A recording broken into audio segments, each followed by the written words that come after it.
कौन ना आपनकर सर्वेश्वर साहू कौन आपण कंट्राक्टर बंद कर जार मुख्य कारण कि से निज लोक चीफ इंजीनियर कि अफिसर मान निज लोक किसी अच्छा को काम बांटा जीव माने आम बाहर जो मैंने ना निज समल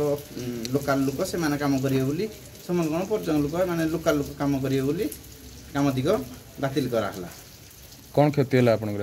आम क्षति है माने 1.5 वर्ष है भाई जो कहते काम किसी नाला कि ना आमर जहाँ EMD फेमडी ये पेपर पिछा गोटे पेपर पिछा 10,000 खर्च हो से कहते कि आज आज सार को पचारिया द्वारा कल पेपर पैसा रिटर्न मिले कि आफिडेविट फाफिडेविट एपट आम टा 1,000 टका गोटे पेपर पिछा खर्च हो दायी करेंगे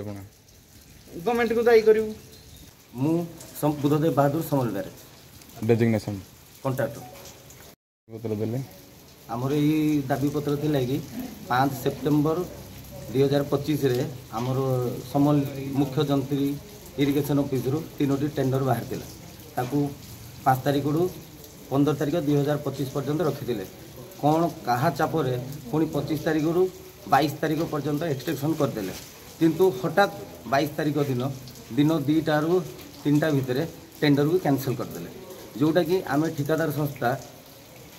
1.5 वर्ष पर्यंत गोटे काम भी करूँ कि काम भी नुआ बाहरनी ए वर्ष प्रथम टेंडर बाहर दिला और से टेंडर कैंसल करने जो आम आम निजर रोजगार को हरइबू बोली भाभी आगू को हरईदेबू जदि ये कराए तेणुक आम सबू कंट्राक्टर भाई मैंने मिसिकी आज एक दाबीपत्र नहीं आने आम ऑफिस को देवाई आसलु किंतु दुखर विषय ना एसी अच्छा ना चीफ इन अच्छा ना आडिशनल चीफ अच्छी ना कई अच्छा केवल क्लरिकाल पिओन स्टाफ अच्छा ये संस्था यही इरिगेशन ऑफिस रे चली कहा चापर एमती होते आप अनुमान कर तो मुझे कहीपरि क्या चापर चली किंतु एसी ना फोन लगुच ना चीफ इन लगुच ना आडिशनल चीफ फोन लगुच कहार फोन लगुच।